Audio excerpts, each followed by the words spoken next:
transforming lives. Inspiring stories from educators worldwide. Impact happening worldwide.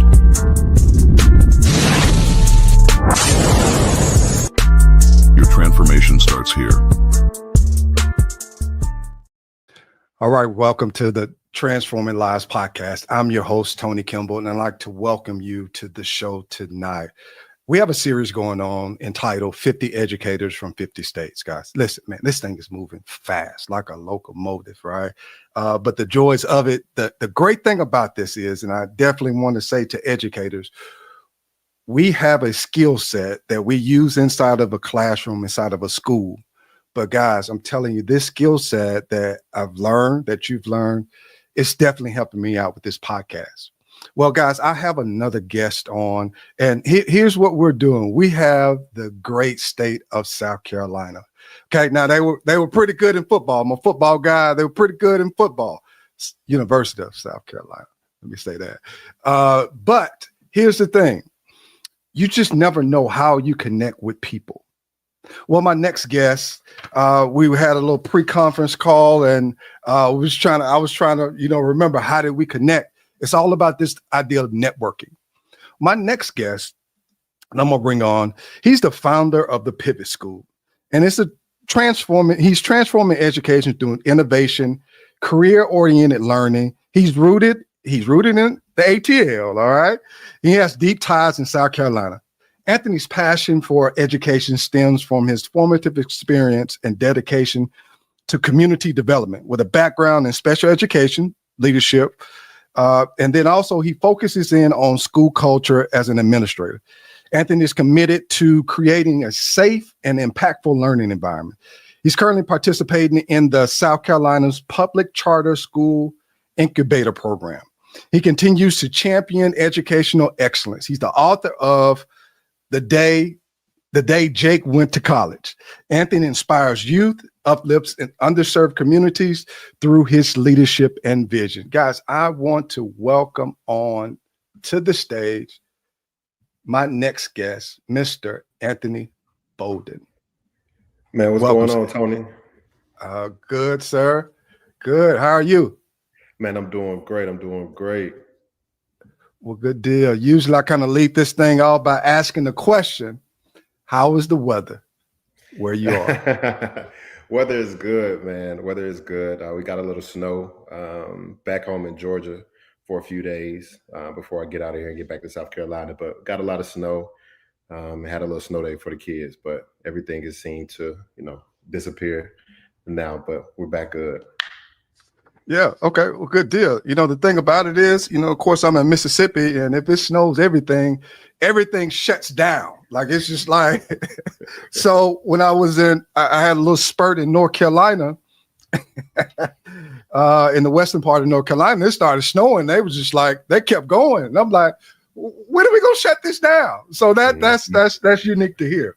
Well, good deal. So I want to jump right into it. I was able to look at, your website, and I began to look at your school. So I need to let the viewers know, what led you to start the Pivot School in South Carolina? Like fill us in. I need to know what's going on here. Yeah, man. So before we even jump into that, man, I just want to take you back into kind of like how I got my start into education, right? Okay. And so, for me, education is something that I tell people this all the time. You don't choose education. Education chooses you. Point blank, period. Right, it has to be in your heart, right? And I never ran from, who I was and what I wanted to do for kids, right? And so, man, went to college. Always, like I said, I always knew I wanted to help kids. I just didn't know how, right? And so got a job in Verizon, hated it, cried every day, right? Met my mentor, and he was working at DC Public Schools at the time. Yeah. And so, good brother.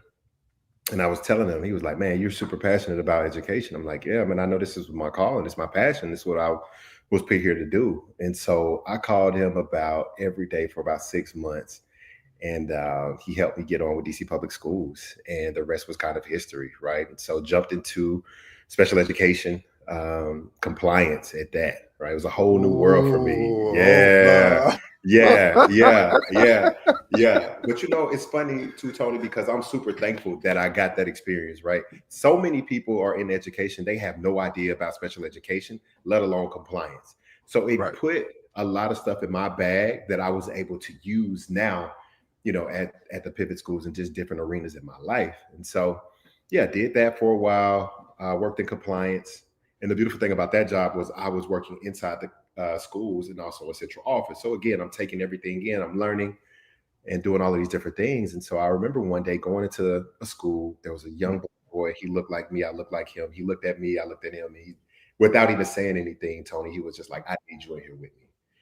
And and so I got to get inside the classroom. I felt like my skill set was more geared towards being hands-on in inside the school building. So went back to school, got my master's from NYU, and what we know is social work, right? And so and I had previously had an educational leadership degree, but I wanted to learn more about what this SEL thing, this social emotional learning was.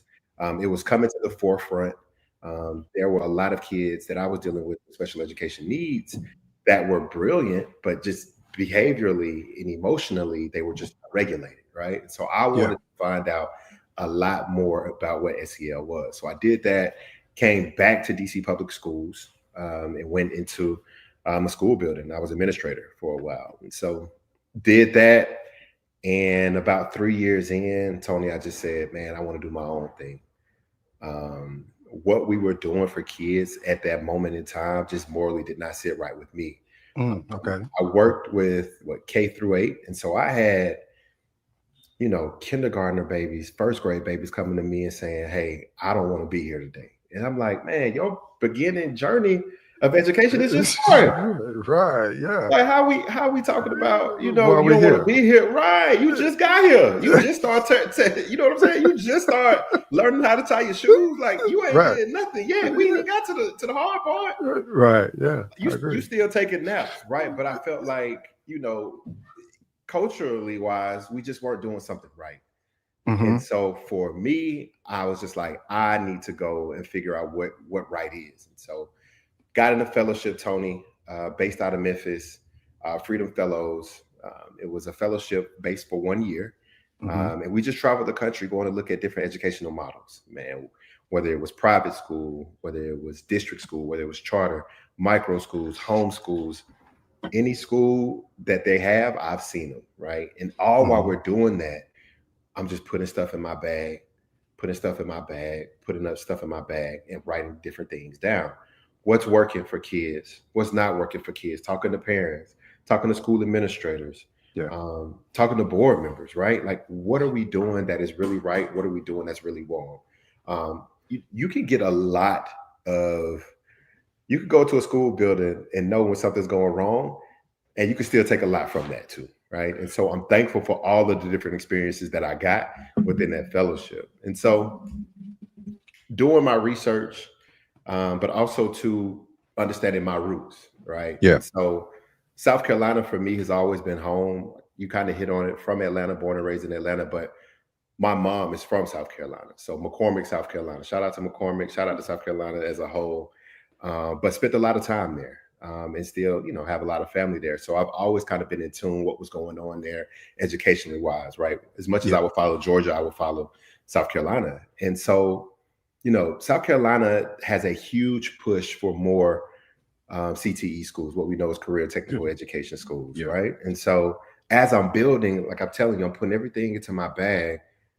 What is a CTE school, right? More hands-on experiences.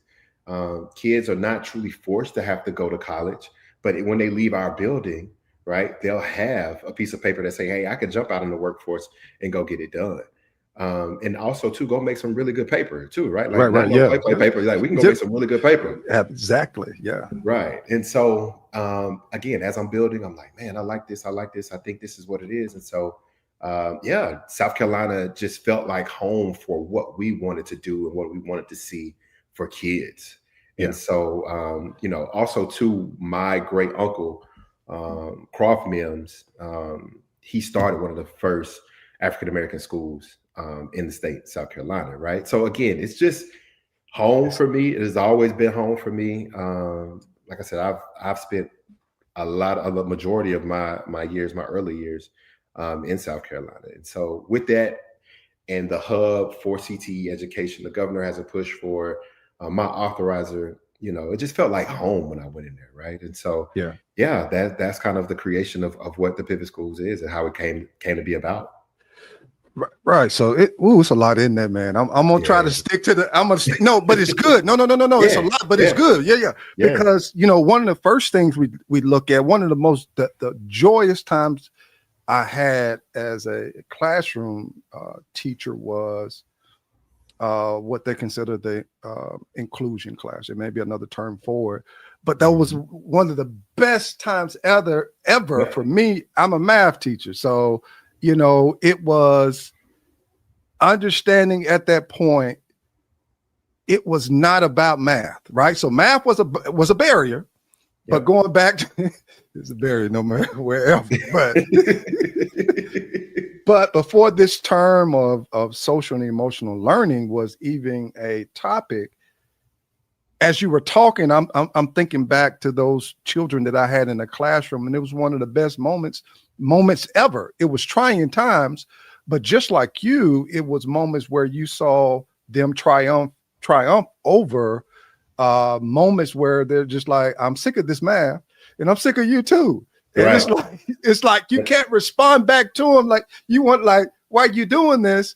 So, oh man, it's to hear what he's saying is kind of it's yeah, man, you pulling on the teacher side of me right now, even though I'm podcasting. Yeah, but they go hand in hand though, Tony, right? Like you can't have academic success without SEL success, right? Or what we call emotional intelligence success, right? And so, I tell staff this, I used to tell my staff this all the time. Our babies come in with what we call an invisible backpack, right? We can't see what's in it, but we know something is in it, right? And so it's our job to really dig in there and pull out those different pieces that are preventing them to their academic success, man. And so it's super true. You can't come ask a kid to come in your building and jump straight to work without asking or knowing what's going on or what happened the night before that's preventing you from doing the work, right? Like every kid isn't bad. Every kid has a story, and it's our job to really truly understand the story. And it just goes back to be completely honest, relationship building,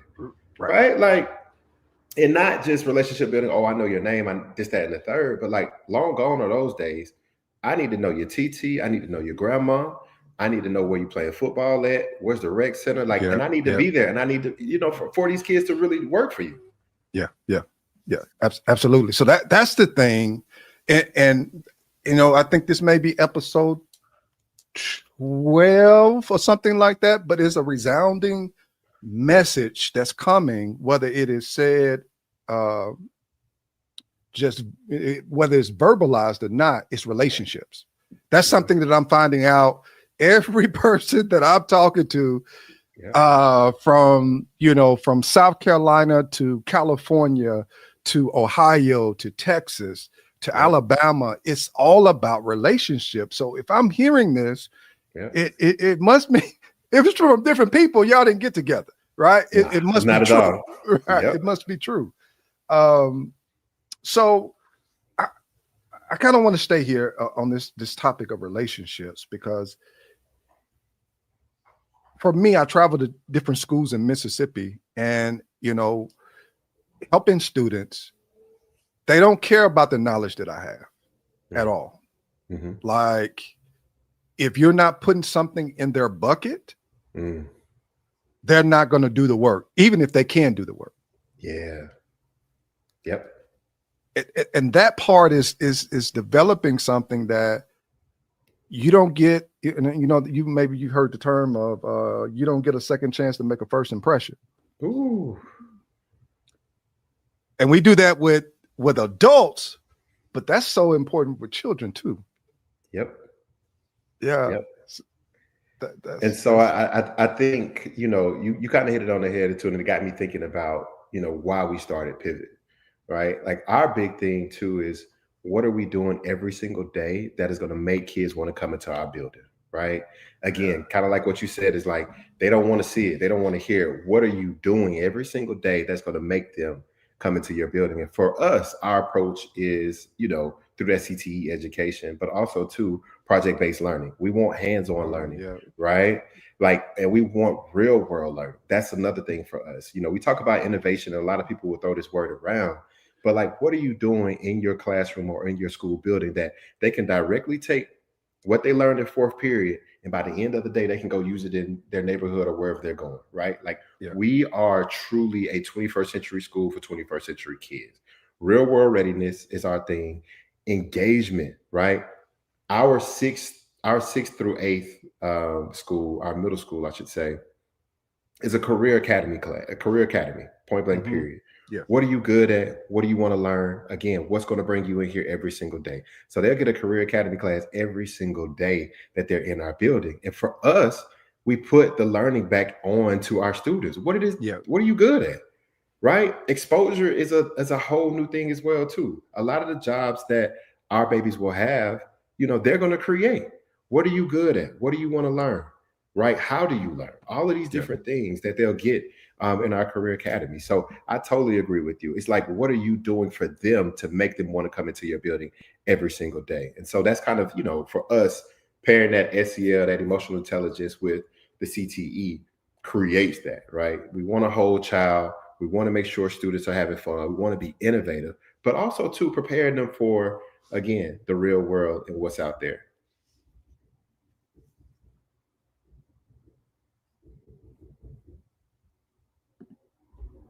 You still there, Tony?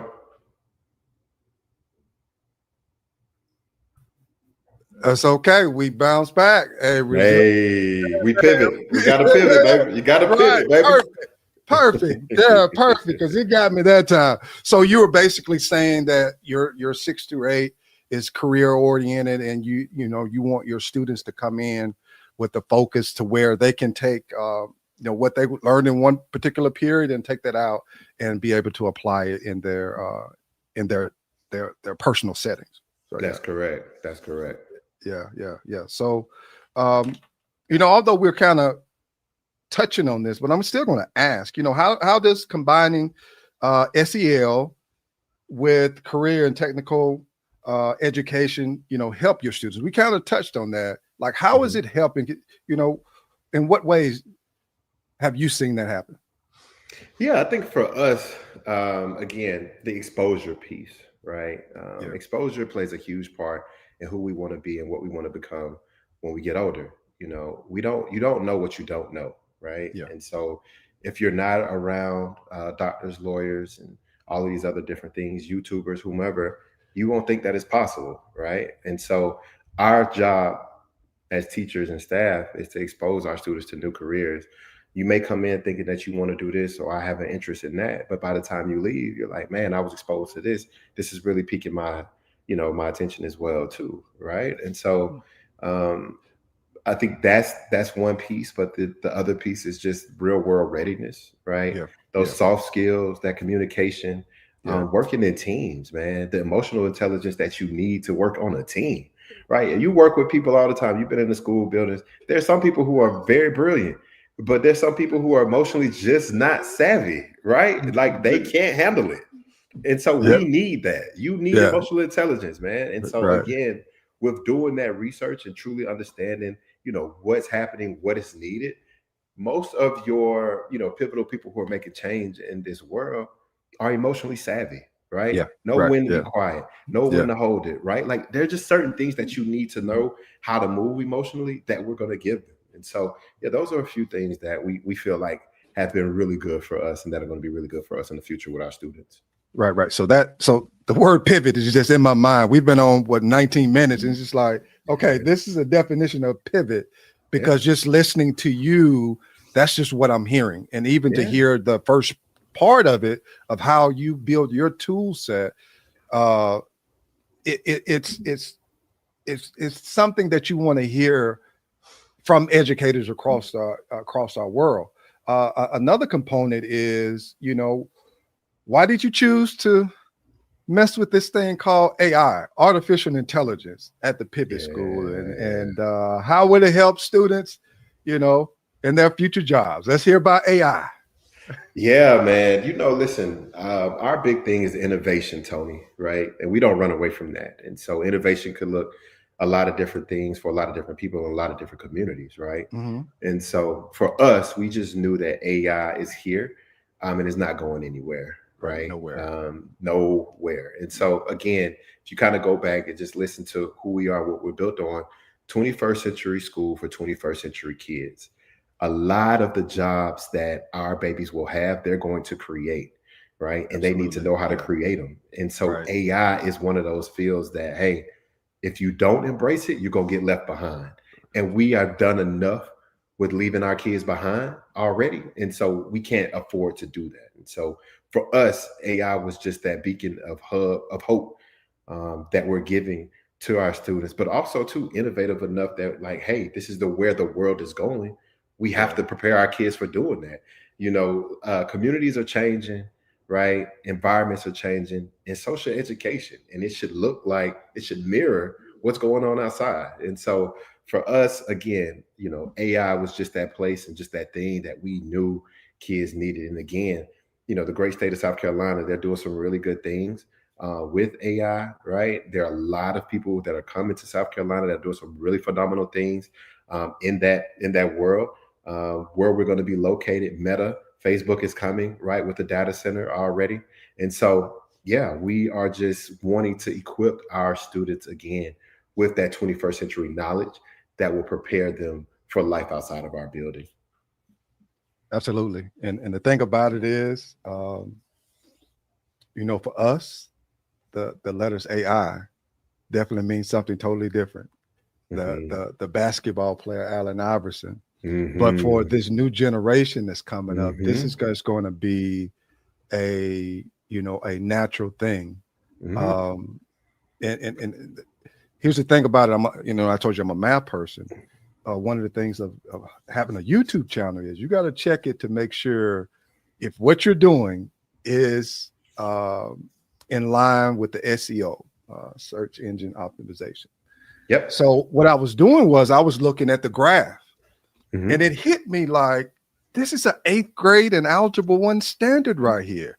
You have to be able to analyze this part of the graph. I need to find out what's happening from the minute somebody clicks on this video to 3 seconds. What happens to the graph? If the graph is declining, there's a problem. But then you got to go and then look at, well, what's happening at that particular point? I'm giving out too much information right here, and I should be. But listen, this is pivot. This is the pivot, right? Pivoting away from what education is into what it should be, Tony. Real world readiness. You just had a real world scenario from YouTube that can apply. And what kid doesn't know YouTube, right? Like that is what pivot is. It's all of that you just said in 2 sentences. That is exactly what it is. What we should be using, what we should be learning for our students and what they want to learn. Point blank period. So that was, I love that.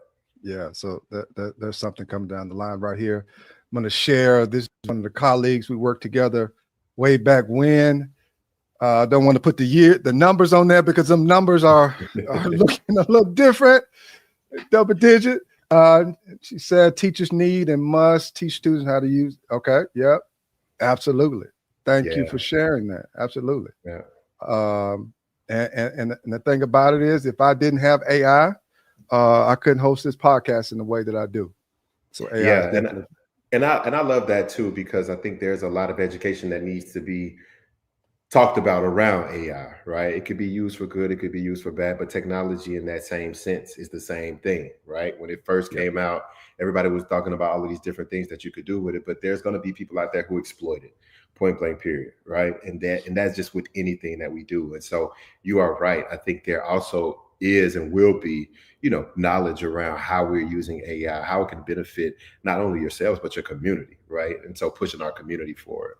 Yeah, because here's the situation. If you look through history, right? So at one point in time, you had a person knocking on your door selling you encyclopedias. Mm-hmm. Now you're at a point right now that knowledge is at your fingertips, at everybody's fingertips. Knowledge is just being pushed out there, and the new knowledge or the new money. Here's the new money, right? Here's the new money. Here's the new money. New money is data. That's there you go. Money. That's new money. Yeah.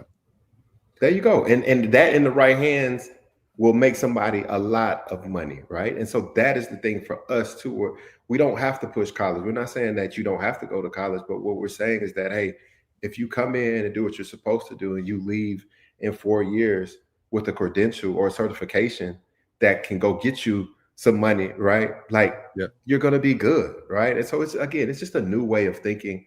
And I would even say a new way, but it just needs to be pushed a little bit more as far as what we're doing as well too. Oh man, this is good. What advice? So we're going to transition a little bit. We're going to wrap back around to this whole idea of AI. But what advice do you have for new leaders that want to make change in education? Especially in charter schools, or just I don't want to limit you, right? I said charter school, but you got the full range, sir. Yeah. And I've worked in both. I did district, I did charter. I think that that's a really good question. I think for anybody, right? If you're working at a school, you're a leader of a school, first and foremost, know your community, right? The needs on the north side of town are completely different than the needs on the south side of town, right? Education is not a one size fits all, right? It just does not work like that.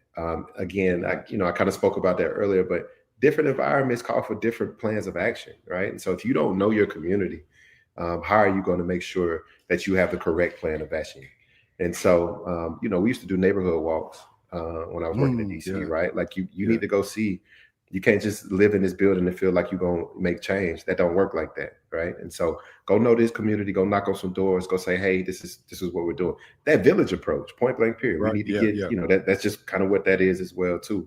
And so once you understand, know the community, you start to get to understand the needs of the community, and then you can start formulating a plan to ensure that what we're doing and what we're saying is correct and built off the needs of the community. And for me, that word innovation, right?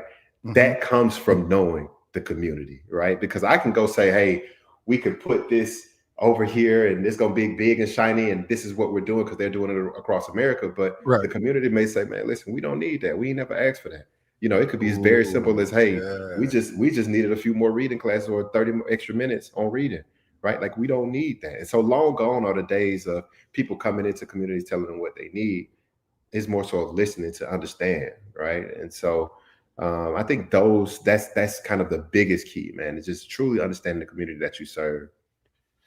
That's good because it's I don't know if you're in my brain or what, because I'm thinking about, one of the things is for companies, what they do is an interest questions, whether we know it or not.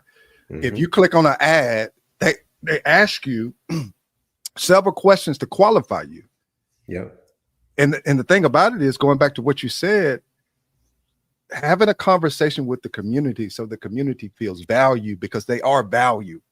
If they don't feel valued, they don't feel, and those stakeholders, you have to make sure you got the kids, you got the school, the staff, but that community can make or break you in some cases. Yeah, because these are the people that we're serving. I tell people this all the time. We're in customer service, man. Without this community, we don't have a job, right?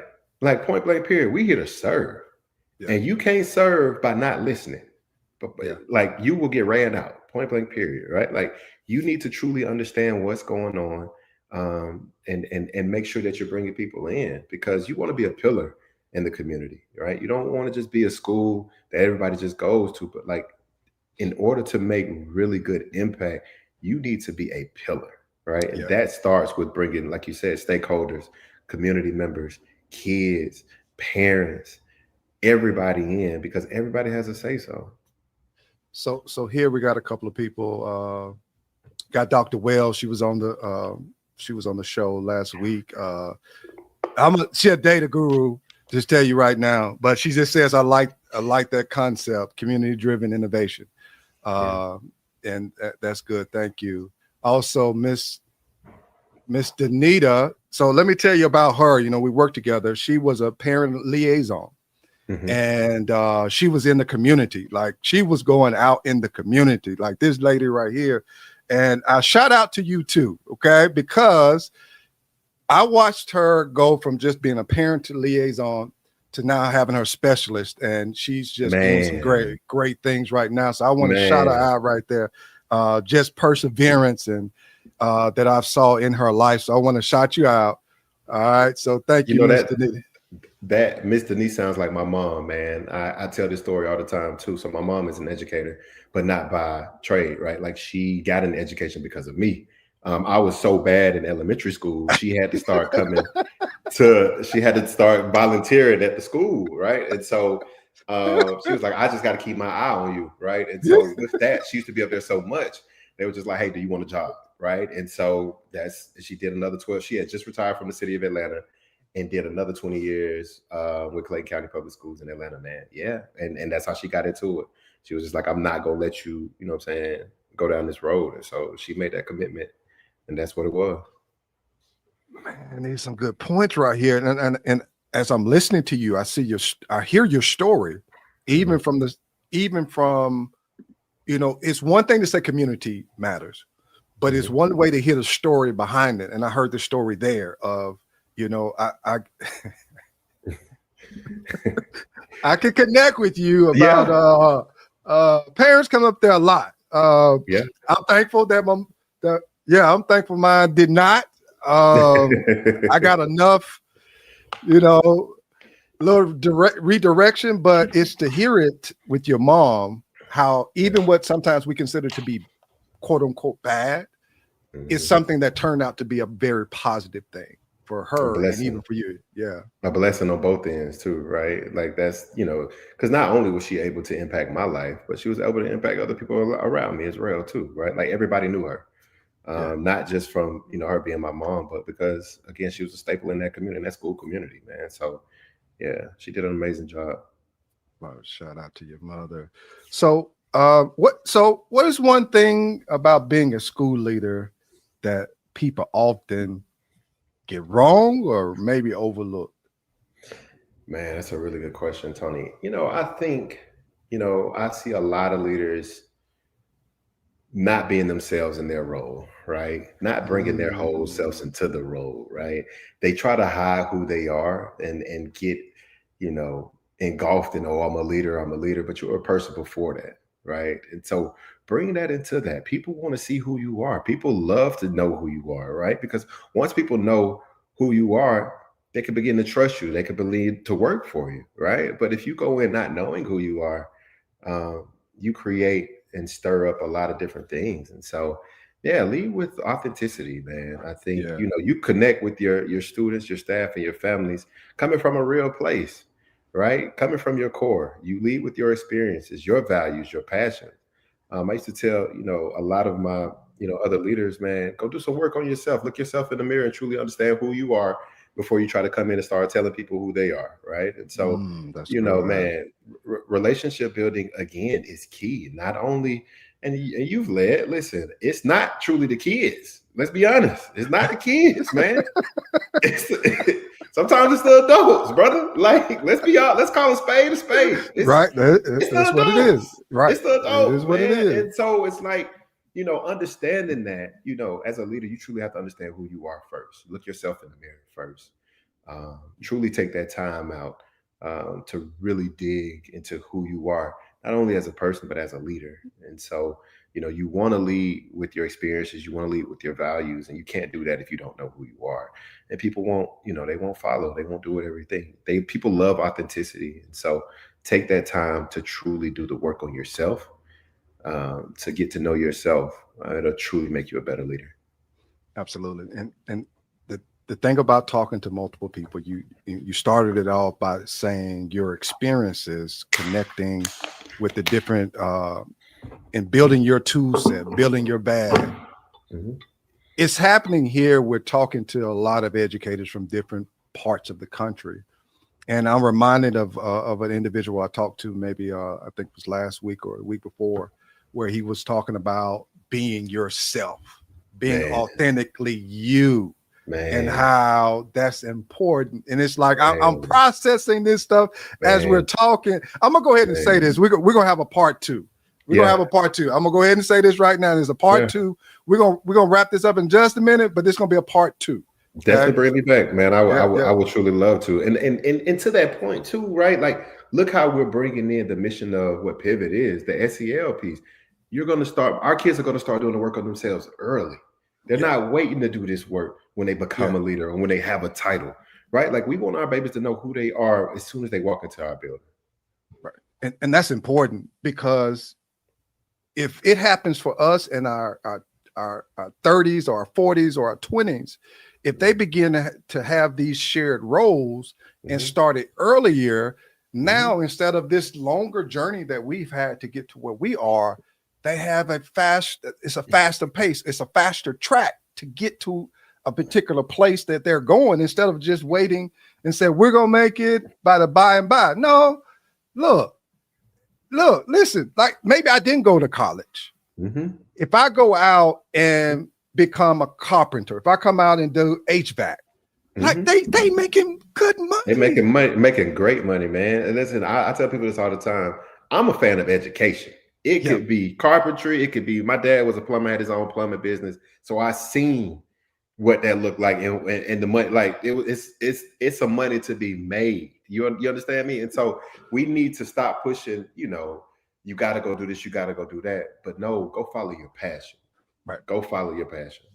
Yeah. And it makes me think about an individual that I had in my class, and he was on the football team. And he went on to graduate junior college. Well, he got a HVAC degree, certification. Well, the thing about this was, we stayed in the same town.